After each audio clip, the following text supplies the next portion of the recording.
ਅੱਜ ਦੀ ਜਿਹੜੀ New York time ਆ ਉਹਨਾਂ ਨੇ ਹੈਡਲਾਈਨ ਲਾ ਕੇ ਜਿਹੜੀ ਖਬਰ ਛਾਪੀ ਆ ਵੀ ਜਿਹੜਾ ਪ੍ਰੈਜ਼ੀਡੈਂਟ ਡੋਨਲਡ ਟਰੰਪ ਉਹਨਾਂ ਦਾ ਐਡਵਾਈਜ਼ਰ ਆ ਸਟੀਫਨ ਮਿਲਰ, ਉਹ ਹਜੇ ਵੀ ਆਪਣਾ ਜਿਹੜਾ ਉਹਦਾ ਇਮੀਗ੍ਰੇਸ਼ਨ ਦਾ ਏਜੰਡਾ ਆ ਚੁੱਪ ਚਪੀਤੇ ਉਹਨੂੰ ਜਿਹੜਾ ਲਾਗੂ ਕਰ ਰਿਹਾ ਹੈਗਾ, ਜਿਹਦੇ ਵਿੱਚ ਮਾਸ ਡਿਪੋਰਟੇਸ਼ਨ ਆ ਤੇ moratorium on immigration from third world countries, ਤੇ ਤਾਂ ਕਿ ਕਹਿੰਦੇ ਵੀ ਜਿਹੜਾ ਸਾਡਾ ਨੇਸ਼ਨ ਆ ਉਹ ਹੀਲ ਕਰ ਸਕੇ।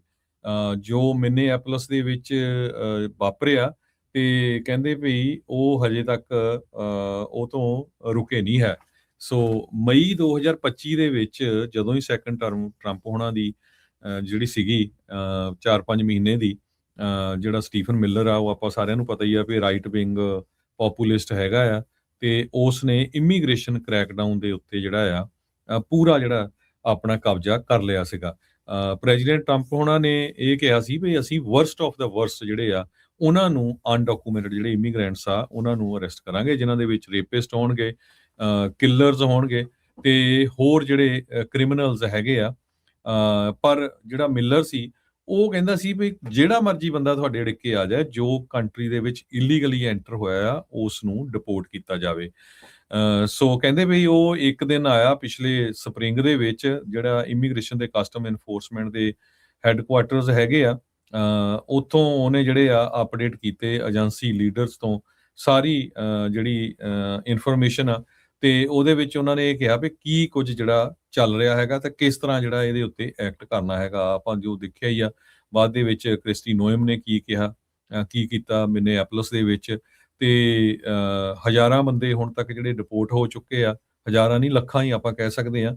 ਬਹੁਤ ਸਾਰੇ ਆਪਣੇ ਆਪ ਵੀ ਚਲੇ ਗਏ ਹੈਗੇ ਆ, ਤੇ ਹਜ਼ਾਰਾਂ ਦੇ ਕਰੀਬ ਲੋਕ ਜਿਹੜੇ ਆ ਉਹ ਜੇਲ੍ਹਾਂ ਦੇ ਵਿੱਚ ਹਜੇ ਵੀ ਬੰਦ ਹੈਗੇ ਆ। ਕਹਿੰਦੇ ਵੀ ਜਿਹੜਾ ਮਿਸਟਰ ਮਿਲਰ ਆ ਇਹਦਾ ਡਬਲ ਟਾਈਟਲ ਆ, deputy chief of staff for policy ਤੇ ਹੋਮਲੈਂਡ ਸਿਕਿਉਰਿਟੀ ਐਡਵਾਈਜ਼ਰ, ਦੋ ਆ। ਡਿਪਟੀ ਚੀਫ ਆਫ ਸਟਾਫ ਆ ਫਾਰ ਪਾਲਿਸੀ ਤੇ ਫਿਰ ਜਿਹੜਾ ਐਡਵਾਈਜ਼ਰ ਹੈਗਾ ਹੋਮਲੈਂਡ ਸਿਕਿਉਰਿਟੀ ਦਾ। ਸੋ ਰੈਗੂਲਰ ਕਾਲਸ ਕਹਿੰਦੇ ਵੀ ਉਹਦੀਆਂ ਜਿਹੜੀਆਂ ਪ੍ਰੈਜ਼ੀਡੈਂਟ ਦੇ ਨਾਲ ਹੁੰਦੀਆਂ ਨੈਸ਼ਨਲ ਸਿਕਿਉਰਿਟੀ ਨੂੰ ਲੈ ਕੇ, ਇਮੀਗ੍ਰੇਸ਼ਨ ਆਫੀਸ਼ੀਅਲਸ ਦੇ ਨਾਲ, ਤੇ ਉਹਨਾਂ ਦਾ ਜਿਹੜਾ ਏਜੰਡਾ ਉਸੇ ਹਿਸਾਬ ਦੇ ਨਾਲ ਚੱਲ ਰਿਹਾ ਹੈਗਾ। ਸੋ ਰਿਪਬਲਿਕਨ ਜੋ ਆ ਉਹ ਕਾਂਗਰਸ ਦੇ ਵਿੱਚ ਪੁਸ਼ ਕਰ ਰਹੇ ਆ ਵੀ ਜਿਹੜੀਆਂ ਆਈਸ ਦੇ ਵਿੱਚ ਰਿਫਾਰਮਸ ਹੋਣੀਆਂ ਚਾਹੀਦੀਆਂ ਆ, ਪਰ ਜਿਹੜੇ ਡੈਮੋਕ੍ਰੇਟਸ ਹੈਗੇ ਆ ਉਹ ਕੁਝ ਡੈਮੋਕ੍ਰੇਟਸ ਨੇ ਜਿਹੜੀਆਂ ਟਰੰਪ ਉਹਨਾਂ ਦੀਆਂ ਪਾਲਿਸੀਆਂ ਆ ਉਹਨਾਂ ਨੂੰ ਸਪੋਰਟ ਵੀ ਕੀਤਾ ਹੈਗਾ ਆ, ਉਹ ਆਪਾਂ ਦੇਖਿਆ ਹੀ ਹੈਗਾ ਆ। ਤੇ ਸੋ ਸਟੀਫਨ ਮਿਲਰ ਹਜੇ ਵੀ ਬਹੁਤ ਸਟਰੋਂਗ ਮੈਨ ਆ ਟਰੰਪ ਐਡਮਿਨਿਸਟ੍ਰੇਸ਼ਨ ਦੇ ਵਿੱਚ। ਜੀ ਬਿਲਕੁਲ। ਸੋ ਸਟੀਫਨ ਮਿਲਰ ਦਾ ਸਾਰਾ ਜਿਹੜਾ ਆ ਇਸ ਟਾਈਮ ਦੱਸਿਆ ਹਰਜੋਤ ਸਿੰਘ ਹੋਣਾ ਨੇ ਕਿ ਕੀ ਕੁਛ ਜਿਹੜਾ ਉਹ ਕਰ ਰਿਹਾ ਆ। ਅਗਲੀ ਜਿਹੜੀ ਹਰਜੋਤ ਸਿੰਘ ਜੀ ਗੱਲ ਕਰਦੇ ਜਾਈਏ, ਇਮੀਗ੍ਰੇਸ਼ਨ ਦੇ ਨਾਲ ਹੀ ਇਹ ਵੀ ਸੰਬੰਧਿਤ ਆ